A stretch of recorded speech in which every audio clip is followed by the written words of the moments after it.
Rahasia besar surah Al-Kahfi, bagian 2. Mungkin pertanyaan akan timbul bahwa jika sememangnya Dajjal ini berbahaya, kenapa tidak dijelaskan dalam Al-Quran? Sesungguhnya jika direnung sejak Allah SWT yang Maha Mengetahui melalui Rasulullah SAW menjelaskan Dajjal dengan seterang-terangnya. Walau bagaimanapun, umat Islam dikendaki agar menggunakan akal untuk berfikir dan merenung. Hadis Rasulullah SAW mengaitkan 10 ayat pertama dan terakhir dari surah Al-Kahfi. Dalam ayat ini menyentuh tentang satu bangsa yang telah memesongkan ajaran sebenar yang pernah dibawa oleh Nabi Isa alaihissalam atau Isa al-Masih. Disebutkan sebagai fitnah karena agama yang diselewengkan ini telah mencapai kemenangan yang luar biasa dan mempunyai penganut yang ramai. Baginda Rasulullah SAW memberi petunjuk yang jelas mengenai Dajjal sehingga ianya dikaitkan dengan surah Al-Kahfi. Rasulullah SAW bersabda, "Barang siapa hendak terselamat dari fitnah-fitnah Dajjal, maka bacalah 10 ayat permulaan dan terakhir dari suratul Kahfi. Nescaya dia akan terselamat dari godaan pengaruh Dajjal." Musnad Ahmad dan Abu Daud jilid 6 halaman 449. Sabda Rasulullah SAW ini bukan memberi maksud bahwa untuk selamat daripada Dajjal, umat Islam perlu menjadikan ayat ini sebagai jampi serapah bagi mengalahkan Dajjal. Sebenarnya, sabda Rasulullah SAW itu mengisyaratkan bahwa dengan membaca surat tersebut, umat Islam akan dapat mengenali siapa Dajjal yang sebenarnya. Berdasarkan pengetahuan tersebut, seseorang Muslim akan lebih berwaspada apabila berdepan atau berurusan dengan Dajjal. Ayat-ayat dalam pembukaan, termasuk dalam 10 ayat pertama surah Al-Kahfi adalah seperti berikut. Bismillahirrahmanirrahim. Alhamdulillahillazi anzala ala abadihil kitaba wa lam yaj'al lahu iwajan. Qayyimal liyunzira bahsan sadidan min ladunhu wa yubashiral mu'minina allazi ya'lamuna as-solihati anna lahum ajaran hasanah makisina fihi abada wa yunziral lazina qalu tahazallahu walada ma lahum bihi min ilmi wala li'abaihim kaburat kalimatan takhruju min afwahihim iyaquluna illa kaziban falaya'allaka bakhi'un nafsaka ala asarihim illam yu'minu bihazal hadithin hasan inna ja'alna ma'alal ardi zinatan laha linabluwahum ayyuhum ahsanu amalan. Artinya, aku baca dengan nama Allah, Maha Pemurah, Maha Penyayang. Segala puji bagi Allah yang telah menurunkan atas hambanya kitab ini, dan tidaklah dia menjadikan baginya kebengkokan. Dia sebagai penjaga untuk memberi peringatan tentang seksaan yang dahsyat dari sisinya, dan memberikan kabar suka kepada orang-orang mukmin yang beramal saleh bahwa bagi mereka ada ganjaran yang baik. Mereka tetap di dalamnya selama-lamanya.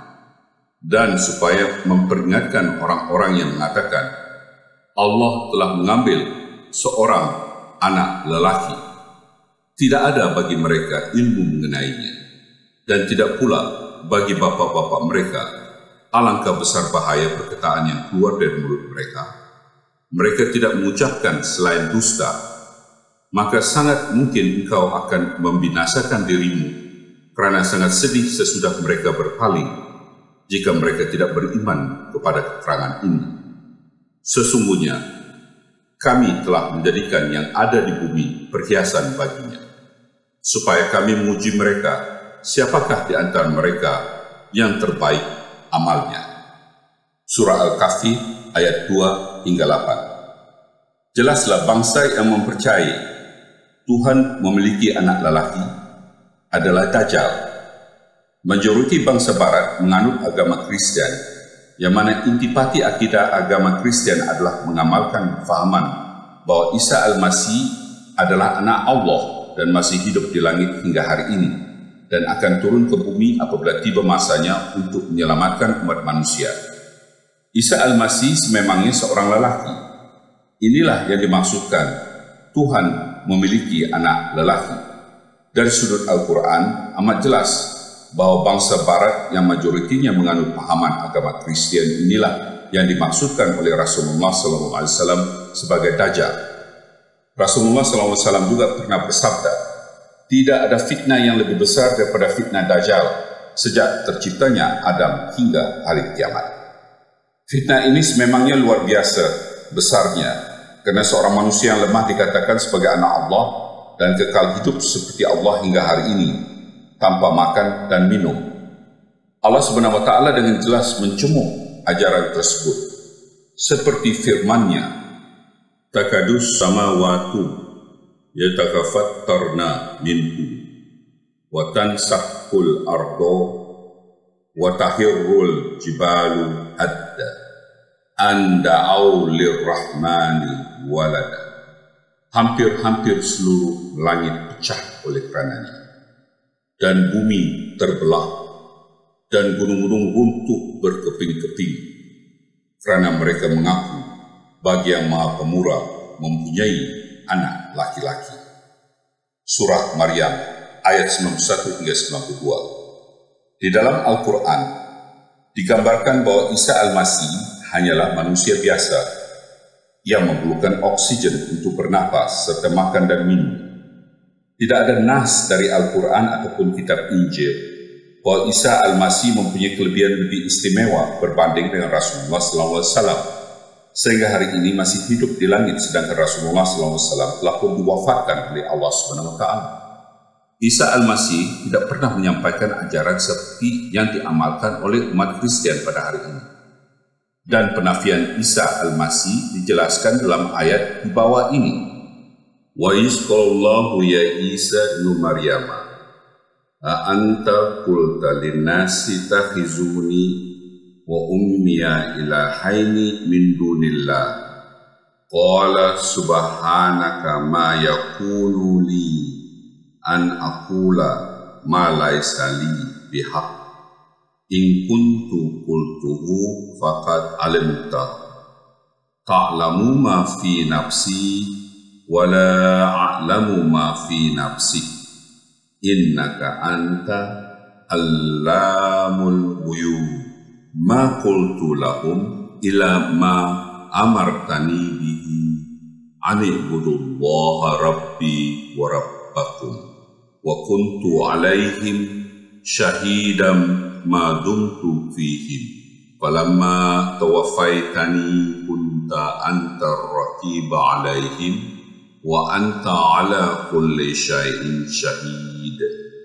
Artinya, dan ketika Allah berfirman, hai Isa ibnu Maryam, adakah engkau berkata kepada manusia, jadikanlah aku dan ibuku sebagai dua Tuhan selain Allah? Ia menjawab, Maha suci engkau, tidak layak bagiku mengatakan apa yang bukan hakku.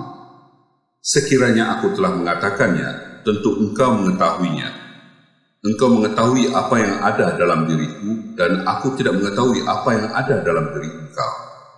Sesungguhnya engkaulah yang maha mengetahui segala yang gaib.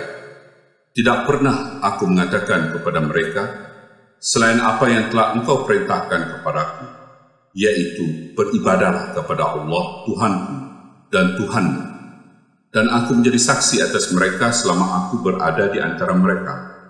Akan tetapi setelah engkau mewafatkan aku, maka engkaulah yang menjadi pengawas atas mereka, dan engkau adalah saksi atas segala sesuatu.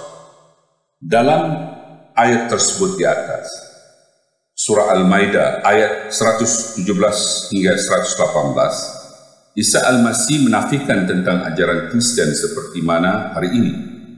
Ayat tersebut juga menjelaskan bahwa Isa Al-Masih telah wafat dan tidak ada di langit. Tanpa disedari, umat Islam yang berkeyakinan bahwa Isa Al-Masih masih hidup di langit sedang mendukung fahaman umat Kristen. Kalau memang benar Isa Al-Masih masih hidup di langit, maka benarlah dia adalah anak Allah, na'udzubillah min zalik. karena dia mempunyai sifat seperti Allah yang boleh hidup kekal tanpa oksigen, makan dan minum. Ada di kalangan umat Islam seolah-olah hilang pertimbangan, begitu sukar menerima penjelasan Al-Quran bahwa Allah Subhanahu wa Ta'ala telah mewafatkan Isa Al-Masih, sehingga mereka tergamak mengatakan bahwa Allah Subhanahu wa Ta'ala yang Maha Kuasa tidak mustahil baginya untuk mengangkat Isa Al-Masih naik ke langit dan membiarkannya hidup hingga ke saat ini. Sememangnya benar, karena Allah Subhanahu wa Ta'ala bersifat Maha Kuasa. Tetapi menuduh Allah melakukan sesuatu yang mana Allah sendiri telah menafikannya adalah suatu dosa yang besar. Ini tidak ubah seperti umat Kristiani menuduh Allah Subhanahu wa Ta'ala mempunyai seorang anak. Alangkah jahilnya, sempitnya, dangkalnya pemikiran umat Islam yang menuduh Allah Subhanahu wa Ta'ala telah mengangkat Isa Al-Masih naik ke langit dan masih hidup hingga saat ini tanpa bukti. Apakah manfaat bagi agama Islam jika Isa Al-Masih diangkat dan masih hidup di langit? 10 ayat terakhir dari surah Al-Kahfi akan dibahas dalam bab Ya'juj Ma'juj. Teruskan membaca. Kenapa Dajjal muncul di timur? Hadis Rasulullah SAW berbunyi seperti berikut. Tidak, ia Dajjal akan muncul di sebelah timur. Tidak, ia akan muncul di sebelah timur. Tidak, ia akan muncul di sebelah timur. Kanzul Ummal, jilid 7 halaman 2991. Sebuah hadis lain yang diriwayatkan oleh Imam Muslim mengatakan, tidak, ia akan muncul di timur. Diikuti dengan kalimat, baginda menunjuk dengan tangannya ke arah timur. Manakala terdapat juga sebuah hadis yang mengatakan bahwa Dajjal menetap di sebuah pulau di sebelah barat. Tetapi di lain hadis dijelaskan pula bahwa tempat munculnya Dajjal adalah di sebelah timur. Ini nampaknya mengelirukan, tetapi sebenarnya tidak demikian. Jika difikirkan sejenak, dapatlah difahami bahwa Dajjal berasal dari barat dan muncul dengan segala macam kekuasaan disertai fitnah, segala macam keburukan di negara-negara sebelah timur. Jika fitnah Dajjal muncul di barat, bermakna segala fitnah yang ditaburnya akan menimpa bangsanya sendiri. Tidak mungkin ini berlaku. Oleh itu yang dimaksudkan munculnya Dajjal di timur ialah segala perbuatan buruk bangsa Eropa dan Amerika yang terbukti dalam sejarah dan hingga hari ini masih berterusan. Mereka menjajah dan memperhamba penduduk di timur, merampas segala kekayaan di timur untuk dibawa ke barat, menyesatkan masyarakat di timur dengan pahaman agama Kristen, menanamkan segala macam ideologi bagi mencemari minat umat dan syariat Islam, memberikan segala macam kemajuan yang melalaikan. Konsekuensinya, fitnah Dajjal menyerang secara lahiriah dan menjalar masuk ke dalam batinnya umat Islam. Secara ringkas, apa yang diterangkan dalam beberapa hadis, Dajjal telah muncul di zaman Rasulullah SAW lagi. Tetapi seperti mana dijelaskan dalam hadis, kaki dan tangan Dajjal masih dirantai pada masa itu. Ini adalah gambaran yang menunjukkan bahwa bangsa Eropa pada waktu itu masih mengurung diri di tanah air mereka. Apabila tiba waktunya mereka mengalir ke seluruh pelosok dunia, menakluk dan menjajah khasnya di negara-negara sebelah timur. Sehingga ada hadis yang menerangkan bahwa Dajjal mengaku Tuhan, kerana segala sesuatu di dunia ini dilaksanakan mengikut perintah serta acuan Dajjal. Dalam hadis lain dijelaskan bahwa Dajjal menentukan hidup dan matinya seseorang. Inilah bukti bahwa bangsa barat memiliki kemampuan dalam meninggikan dan merendahkan derajat bangsa-bangsa lain sesuai dengan keinginan dan tujuannya. Buktinya Dajjal alias Ya'juj Ma'juj ini boleh melumpuhkan ekonomi sebuah negara, sehingga negara berkenaan merempat dan mengemis kepada mereka. Yahudi bersekongkol dengan Dajjal. Dajjal sebenarnya dikuasai oleh bangsa Yahudi, dan kekuatan sebenar bangsa Dajjal ialah dengan adanya pengaruh dan dorongan Yahudi dalam segala tindak tanduknya. Salah satu di antara bukti-bukti yang ada ialah apabila bangsa Barat mengikuti telunjuk bangsa Yahudi untuk merampas sebagian tanah Palestina bagi tujuan untuk membentuk negara Israel.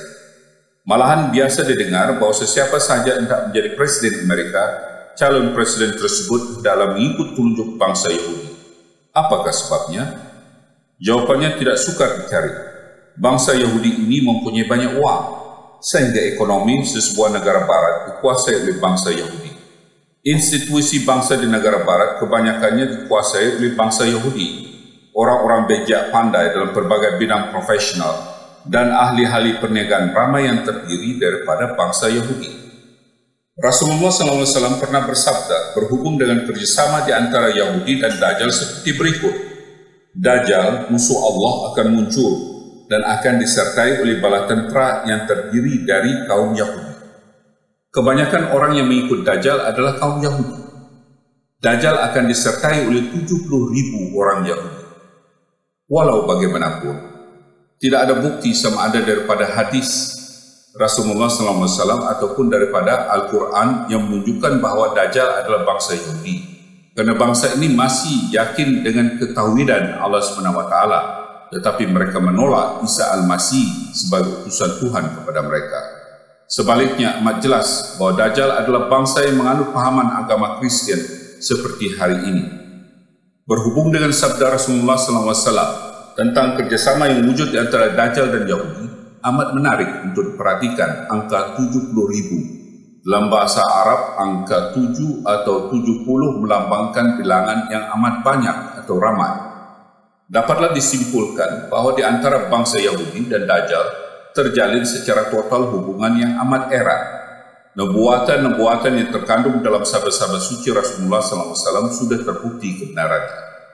Malangnya umat Islam tidak menyadari keadaan yang sedang berlaku di depan mata mereka. Namun demikian, Rasulullah SAW dalam kesempatan yang sama memberi harapan bahawa Islam akhirnya akan menang melalui kedatangan Imam Mahdi dan Isa Al-Masih. Siapa yang dimaksudkan sebagai Ya'juj dan Ma'juj? Dari segi bahasa, Ya'juj dan Ma'juj berasal dari akar kata aziz, yaitu bermakna gelombang api yang berkobar. Hal ini menunjukkan bahawa di akhir zaman akan ada dua kuasa besar dunia. Kedua-dua kuasa besar ini menguasai api. Kekuatan dan kekuasaan mereka banyak bergantung kepada kuasa api. Sejarah membuktikan dua kuasa dunia pada zaman moden yang paling awal telah muncul secara serentak, yaitu Amerika dan Rusia. Kekuatan kedua-dua kuasa besar dunia ini bersumberkan api. Dengan menggunakan kuasa api, kedua-duanya menguasai dunia dan saling bersaing antara satu dengan lain. Rasulullah SAW bersabda, "Kamu mengira sekarang sudah tidak ada lagi musuh bagimu. Ini salah. Kamu akan terus berjuang melawan berbagai lawan sehingga muncul kelak bangsa Ya'juj Ma'juj, yaitu orang-orang yang mukanya lebar, matanya sepet, sedang jangutnya berwarna kemerah-merahan. Mereka akan turun dari tempat-tempat yang tinggi." Ahmad dan Tabra. Dalam Al-Quran, Allah berfirman di dua tempat, yaitu surah Al-Anbiya, "Hatta iza futihat Ya'juju wa Ma'juju wa hum min kulli hadabin yansilun." Hingga ketika dibukakan tembok untuk Ya'juj dan Ma'juj, dan mereka dari setiap tempat yang tinggi tersebar luas. Surah Al-Anbiya ayat 97. Dan surah Al-Kahfi, Allah Subhanahu wa taala berfirman, "Qalu ya zal qarnain inna ya'juja wa ma'juja mufsiduna fil ardi fahal naj'alu laka kharjan ala an taj'ala bainana wa bainahum sadda." Mereka berkata, "Ya Zulkarnain, sesungguhnya Ya'juj dan Ma'juj membuat kekacauan di bumi. Maka bolehkah kami membayar upeti padamu, asalkan engkau membuat di antara kami dengan mereka sebuah penghalang." Kedua-dua ayat ini menjelaskan sifat Ya'juj Ma'juj sebagai makhluk yang amat berkuasa, perosak, gagah perkasa, serta zalim, dan bangsa lain tidak mampu melawannya. Dari penutupan surah termasuk dalam 10 ayat terakhir Al-Kahfi adalah seperti berikut.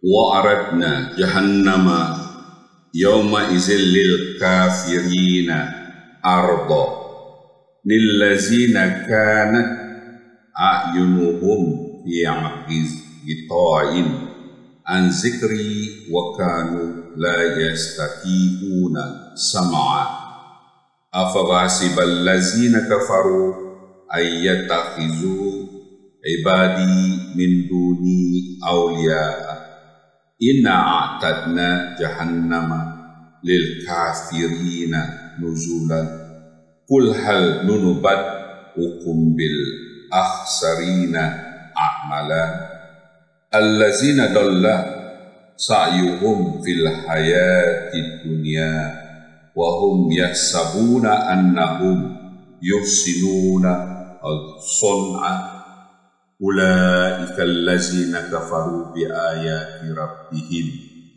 wa liqa'ihi fabitat a'maluhum fala nuqimu lahum yaumal qiyamati wazna zalika jazaohum jahannam bima kafaru wattakhazu ayati wa rusuli huzwa. Arti, dan pada hari itu kami hadirkan jahanam berhadapan muka dengan orang-orang kafir, ialah orang-orang yang mata mereka tertutup dari peringatanku dan mereka tidak mampu mendengar. Apakah mengira orang-orang yang ingkar bahwa mereka menjadikan hamba-hambaku selain aku sebagai penolong-penolong?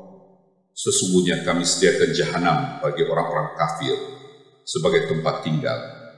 Katakanlah, apakah akan kami beritahukan kepadamu mengenai orang yang paling rugi amalannya? Orang-orang yang sia-sia usahanya dalam kehidupan dunia, sedang mereka menyangka bahwa mereka mengerjakan perbuatan yang baik. Mereka itu orang-orang yang ingkar kepada tanda-tanda Tuhannya dan mengingkari pertemuan dengan Dia, maka sia-sia amalan mereka. Dan kami tidak akan mengadakan bagi mereka penilaian pada hari kiamat. Itulah balasan mereka, jahanam, disebabkan mereka ingkar dan menjadikan tanda-tandaku dan rasul-rasulku sebagai olok-olok. Ya'juj Ma'juj ini sibuk mengejar keduniaan, dan dengan izin Allah, hasilnya mereka mencapai kemajuan luar biasa dalam berbagai bidang. Sesungguhnya sudah menjadi kenyataan bahwa bangsa Barat dengan ilmu yang mereka miliki dalam bidang sains dan teknologi telah mampu merendah angkasa, dan banyak sudah planet mereka terokai.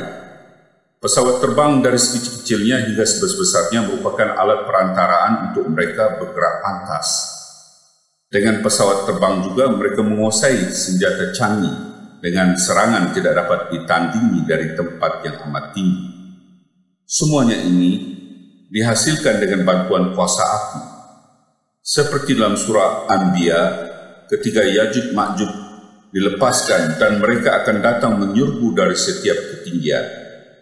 Surah Anbiya ayat 97. Dan sabda Rasulullah SAW, bangsa Ya'juj Ma'juj, yaitu orang-orang mukanya lebar, matanya sipit, sedangkan janggutnya kemerah-merahan, mereka akan turun di tempat yang tinggi. Hadis di atas jelas melukiskan berupa bentuk satu bangsa yang dianggap sebagai Ya'juj Ma'juj. Kalau direnung dengan mendalam, sesungguhnya di muka bumi ini memang terdapat bangsa yang dimaksudkan oleh hadis ini. Mereka adalah satu bangsa yang diguruni karena kekuatan yang dimiliki dan terkenal dengan sifat anti ketuhanan. Dengan merenung lebih mendalam akan sabda Rasulullah SAW ini, maka dengan mudahnya bangsa ini dapat dikenali. Mereka adalah sebangsa, sehati sejiwa, yakni Ya'juj Ma'juj, juga dikenali sebagai Dajjal. Pada zaman ini dapat disaksikan mereka mencipta berbagai fahaman dan rekaan yang menjadi fitnah besar pada umat manusia. Mereka meruntuhkan moral masyarakat dunia dan merosakkan akidah sehingga ramai yang tergelincir daripada mempercayai wujudan Tuhan Yang Maha Esa. Menghadapi Dajjal atau Ya'juj Ma'juj memerlukan jihad akbar dari segenap lapisan umat Islam. Umat Islam wajib memahami dengan sempurna sistem jihad yang diperlukan dan digunakan dalam menghadapi Dajjal alias Ya'juj Ma'juj. Di samping ramai yang mempercayai Allah mempunyai seorang anak, tidak kurang pula yang mengingkari kewujudan Allah SWT. Mereka itu orang-orang yang telah mengingkari tanda-tanda Tuhannya dan mengingkari pertemuan dengan Dia.